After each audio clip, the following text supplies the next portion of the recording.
Good morning friends. सकाळी सकाळी माझी सुरुवात होती ती या लिंबू पाण्याने. शरीरासाठी आरोग्यदायी असं हे लिंबू पाणी मी रोज घेते. निराशा आभाळाकडे बघत 5 मिनटं मी हा स्वतःसाठी काढतेच. त्यानंतर मी आज इथे 2 अंडी उकडायला ठेवलेले आहेत. चपात्या बनवून घेतलेल्या आहेत. अंड्याची बुर्जी बनवून घेतलेली आहे. सुकी बुर्जी दुपारच्या जेवणापर्यंत कोरडे होते म्हणून मी ही अंडी उकडून बुर्जी बनवून घेतलेली आहे. सानवीचे बाबा ऑफिसला लवकर जातात त्यामुळे त्यांचा डबा भरून घेतलेला आहे.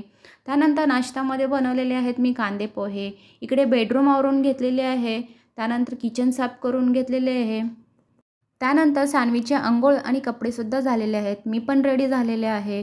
पूर्ण घर स्वच्छ साफ करून घेतलेले आहे जेणेकरून दिवसभर मला काहीच त्रास लागणार नाही. ही सगळी कामं करायला मला बरोबर 10 वाजतात आणि तिथून पुढे 10 ते 5 किंवा 6 वाजेपर्यंत माझं ऑफिसचं वर्क चालू राहतं. सानवीला पाहत पाहत माझं हे डेली वर्किंग चालू राहतं. भेटू नेक्स्ट ब्लॉगमध्ये. धन्यवाद.